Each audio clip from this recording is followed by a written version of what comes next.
the Askiri and Malwatu chapters both have spoken and shared their views on the current situation in the country. There is a lot of uncertainty about whether a new government would be formed, whether there would be a new prime minister, whether there will be a new cabinet of ministers. Well, for one person, things are not so uncertain, and that is Ranil Wickremesinghe, our prime minister. He came before the media yesterday and said constitutionally he will remain as the prime minister and he will continue his work. This is what he had to say yesterday. අගමැතිතුමනි දැන් මේ වෙනකොට ජනාධිපතිවරයා විසින් මේ නීතිපතිවරයාගෙන් කරුණු විමසලා තියෙනවා කියලා වාර්තා වෙනවා අගමැතිවරයා ඉවත් කිරීම සම්බන්ධයෙන්. ඒ පිළිබඳව දැන් මොකද්ද ඔබතුමාගේ අදහස? ඔබතුමා තවදුරටත් මේ ආණ්ඩුව පවත්වාගෙන යා යුතුයි කියනවා. වාර්තාවක් තිබුණා මම ආණ්ඩුව ගෙනියනවා කියන්නේ. කොහොමනා විදියට ජනාධිපතිවරයා මේ ආකාරයෙන් කටයුතු කරද්දිත් ඔබතුමා ආණ්ඩුව ගෙනියන්න සූදානම්. මම ව්‍යවස්ථාව අනුව වැඩ කටයුතු කරනවා. So the question arises, can the president remove the prime minister from his position? This is a question that is being asked in many forums. So we asked our legal experts to give their opinion on this matter. 19th Amendment to the Constitution, the President of the Republic under Article 42(4) can appoint a person as the Prime Minister who has the majority power in the Parliament, who have got the majority of Parliament in supporting him. But under Article 43(2), the President, even without consulting, can change the composition of the cabinet, change the cabinet under 43(2) and 43(3). So therefore, there is nothing to prevent the President from removing or sacking all the ministers in the present cabinet. Moment that happens, the Prime Minister cannot function as he ceased to be the Prime Minister of this country. Then the President can, under Article 42(4), appoint another person as the Prime Minister of this country. So I believe there is no impediment for the President to take action to remove the Prime Minister. He must first remove the entire cabinet and the ministries.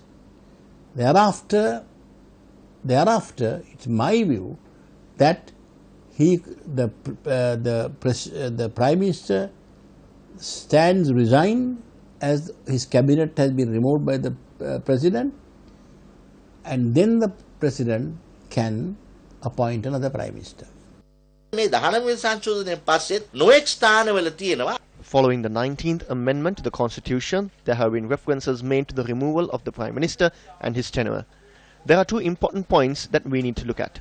Article 46(2) reads, "The Prime Minister shall continue to hold office throughout the period during which the Cabinet of Ministers continues to function under the provisions of the Constitution, unless the President dissolves Cabinet and appoints a new one, or if the Prime Minister's tenure in Cabinet ends."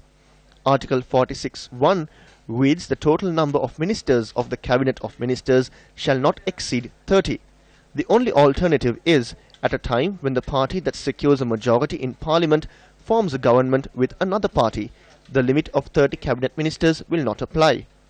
If by any chance the UPFA, the SLFP MPs withdraw from the government, there will be no national government. If there is no national government, the tenure of this cabinet will have to be abolished. Therefore, the President shall be compelled to appoint a cabinet of ministers not exceeding 30. In such a situation, cabinet will be dissolved and the Prime Minister's tenure will end constitutionally. Thereafter, as per Article 42(4), the President shall appoint as Prime Minister the Member of Parliament who, in the President's opinion, is most likely to command the confidence of Parliament. අග්‍රාමාත්‍ය හැටියට පත් කරන්නට අධිකාර ජනාධිපතිතුමාට බලතලීම වෙනවා 42(4) යටතේ 19 සංශෝධනය. So the question whether the President can remove the Prime Minister from office is easily answered. All the President needs to do is call on the Supreme Court to give an interpretation of the Constitution with regard to these articles that were mentioned by the legal expert. The question is, how did we get to this point? How did Sri Lanka reach this level of political uncertainty after a local government election? Well, if you distill it down to one word, that word would be inaction. Inaction on the part of UNP ministers who held key ministerial portfolios that ran the country. Now, the UNP, of course, is the single largest political party in Sri Lanka. It is vital for democracy. It has had its highs and lows, and at one point it had a 5/6 majority in parliament. This was under President J.R. Jayawardena. But take into consideration the recent past, what has happened. Over the past 24 years under current Prime Minister Ranil Wickremesinghe, how has the UNP fared? 30 election defeats, 30 times being rejected by the general public of this country. Who or what caused the United National Party to fall to such a level? We have been talking about this for quite some time. Let's listen to the views of the public, the rank and file of the United National Party. Let's hear what they had to say and what their opinion is on this. Ranil boasts he won the power of the villagers. The people in the villages are those who eat rice. He said he won the power of Colombo, but in Colombo the people eat cheese and butter. Ranil needs that type of people. The people who eat rice do not need Wi-Fi. Those are things required by people in Colombo. The people who eat rice want Ranil to go home. Ranil must go home. The next level leadership must be allowed to rise. If not, the party will fade away and the country will lose an opposition. The Prime Minister does not understand the grievances of the people. The Prime Minister's politics is the people at Cinnamon Gardens. We cannot walk about in the villages. It is with the greatest difficulty we elected this government, but they have failed to secure it. They entered into deals with the rogues. That is why we want him to leave the post and hand it over to a person who will work. The supporters blame us. They want to know what we did at this election. We are speechless. You said you will arrest the rogues. Did you do so? No. We are the ones who have been blamed by the party supporters. I worked in the UNP working committee for 17 years until the term of the late Premadasa. What has Ranil done? The party has suffered defeat after defeat, and this time it suffered the most humiliating defeat. The people voted for the flower bud that made its mark recently. The party is now in a state it can never rise again. Since 1965, I paid 20 rupees annually to renew my membership. I have those membership cards with me. When they came to power, they promised us jobs. We are yet to be given jobs. The party leadership must leave if the United National Party is to be protected and developed. Ranil Wickremesinghe is ruining the United National Party. The party was at a great level during the time of D.S. Senanayake, Dudley Senanayake and J.R. Jayawardena. This man ruined it all. The farmers are put into humiliation and ruined. The farmers were moved to Colombo for concrete work. They were made labourers. Ranil Wickremesinghe, you stayed long enough in this position. He does not have an issue. He can even become the opposition leader. We cannot walk in the streets with defeat. Dear Prime Minister, we are pleading from you. Please hand over the leadership to someone else and leave. You heard one organizer telling us that the general public were blaming them for the inactions of the current government. Now, we too have come under some form of criticism, especially on social media, by a small group of people with vested interests. Let's keep that aside. What we are doing here is we are standing with the people. We stand by the truth and we stand by the facts and figures that we are going to bring you, and we have brought you for all this time period. Now, when the bond scam took place, we had to explain it with each and every minute detail that happened. We had to explain it because the issue was a complicated one. However, this does not need complicated explanations. This is very simple. The people, it seems, have totally understand what is going on. In the run-up to the 2015 presidential election, we heard politicians shouting from stage to stage that they will catch the rogues, catch the murderers whom they accused, bring them before the justice, bring them before the law, and take action to even bring back some of the money that they had stolen. But what has happened today? The United National Party held key ministerial portfolios in this country, and they could have easily accomplished this promise. They could have easily fulfilled the promises that they made during these campaign periods.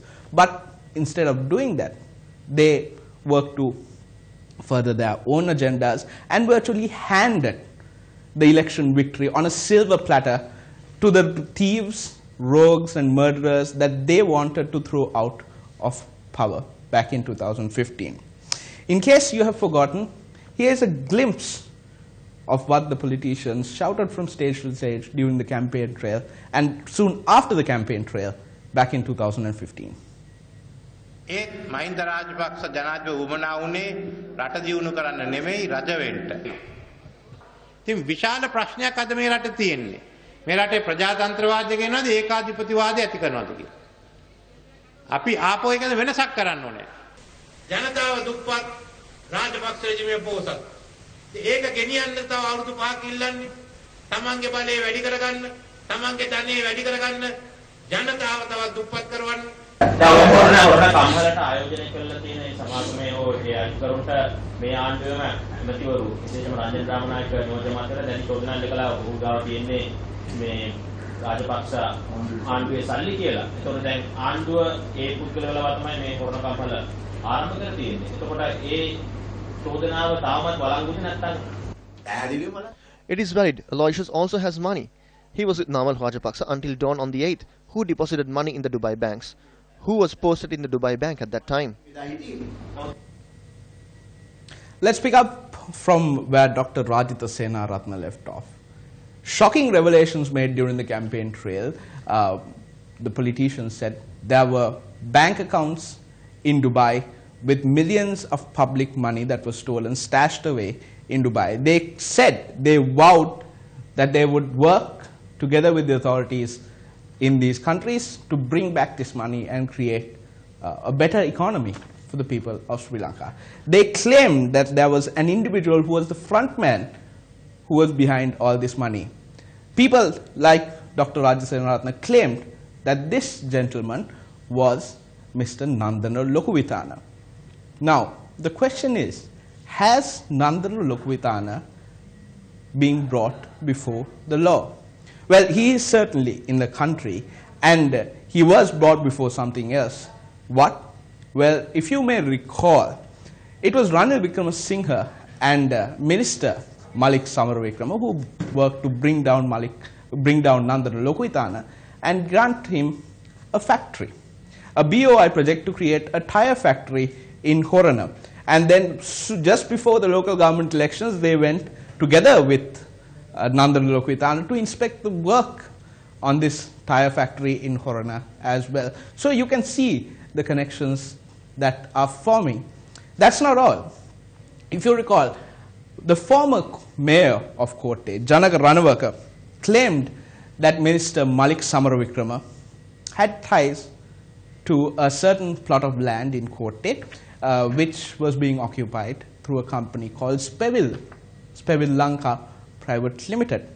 Now, Mr. Malik Samaravikrama has been in and out of the director board of Speville Lanka for quite some time. Now, who is on the board of directors? It is none other than Mr. Nandana Lokuvithana himself. So you can see the connections that are forming. So the question is, who was the actual winner of the January 8th revolution? Was it President Maithripala Sirisena? Was it Ranil Wickremesinghe? Was it the UNP? Or was it people like Nandana Lokuvithana who had plenty to gain through the revolution of the people? Now, can you remember the fuss that was made about avant-garde? The investigations conducted by the police revealed floating armories, they revealed caches of weapons with no serial numbers, and politicians during the campaign trail claimed that there was millions lost to the government because of the actions of avant-garde. You might also recall that there were special training programs for people called sea marshals at STF camps in Sri Lanka. Now, these are all claims that were made by the politicians who are currently in power. They said that these individuals would be brought before the law and that they would be punished. However, what has happened? Now, when you find illegal weapons, you could easily take action under the weapons ordinance. However, instead of doing that, action has been taken against people connected to the avant-garde issue under money laundering. So you can see who is stalling who is stalling these investigations. Well, we also saw people like Minister Tilak Marapana resigning from his post during the course of these avant-garde investigations. We saw people like Minister Vijayadasa Rajapaksa being linked to these avant-garde investigations. What happened in the end? Well, in the end, the people that they claimed were thieves and rogues are now suing the very government that tried to put them behind bars. So it really seems that nothing has happened. Remember the Sirlia Savi account? Remember how investigations were launched into it and how police wanted to take a statement from the former First Lady, Shiranti Rajapaksa? Do you also remember how on the instructions of higher ups in the government, the police had to go to former Speaker Chamal Rajapaksa's house in order to obtain the statement? And from the reports that we are getting, that there were plenty of Rajapaksa supporters gathered at this house when the former First Lady was giving this statement to the police. Imagine the intimidation, imagine the pressure that these police officers would have had to go through because of the actions of a few people. Who can forget the MiG deal? They said millions had been lost to the government through the purchase of MiG aircraft for the Sri Lanka Air Force. There was one person who was highlighted and whose name was clearly linked to this MiG deal through the politicians. That was former Sri Lankan ambassador to Russia, Udayanga Veeratunga. Just before the elections, Minister of Law and Order Sagar Ratnayaka goes to Matra, his electorate, and he says proudly, "We have caught Udayanga Veeratunga," when he was being detained in Dubai. However, it's been a week after the local government elections, and the officers who were dispatched to bring him back to the country are coming back empty-handed, while the minister who made these claims lost the seat. Well, do you recall the FCID?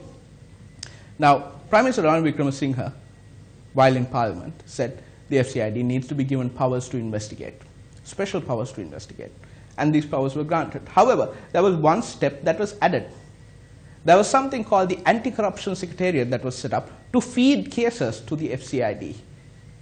And under whom was this Anti-Corruption Secretariat set up? It was set up under the Prime Minister himself. Now the FCID exists, but the Anti-Corruption Secretariat no longer exists. All this comes back to what I said earlier. One word: inaction. It should not come as a surprise that the UMP under this particular leader has had a history of inaction. From helping the 65,000 UNP rank and file members who were prosecuted or who were targeted for political vengeance, to the expressions of despair by the rank and file of the UNP that are being ignored. This leadership of the UNP has a history of inaction. 24 years of leadership, 30 defeats. The numbers speak for themselves. Don't take it from us about the relationships that we just told you about. Here is Prime Minister Ranil Wickremesinghe and Cabinet Minister Rajitha Senaratne revealing these connections themselves. ඔබතුමාට හිටපු ජනාධිපතිතුමා කතා කළාද? ගිය සවුන්දා කතා කරා. එමතුමා කිව්වා මේ ඔබතුමාට කතා කළා අගමැති ධූර නිවත් වෙන්න එපා කියලා එතුමා කිව්වා කියලා. මේ ඊට පස්සේ හිටපු ජනාධිපතිතුමා කිව්වා එහෙම ඒක බොරුවක් කියලා ඔබතුමාට ඒක තහවුරු කරන්න පුළුවන් එහෙම කතා කළාද? මට සවුන්දා කතා කරා. එතුමා පාර්ලිමේන්තුවේ He spoke to me on Monday. He was in Parliament and wanted to speak about some matter. Then he said he heard a rumor I was about to resign. I said there is no need to do so. I said I am in office, working as usual. He spoke a bit and then I continued with my work. At the meeting with the President yesterday, the Prime Minister said Mahinda Rajapaksa called him and asked why he is resigning from his position. He said he has a good voter percentage, so why do you need to resign? He had told, "You do not need to resign just because someone says so." The Prime Minister does not need to resign just because of a cabinet reshuffle. That's it from the News First newsroom. I'm Ramesh Bandara.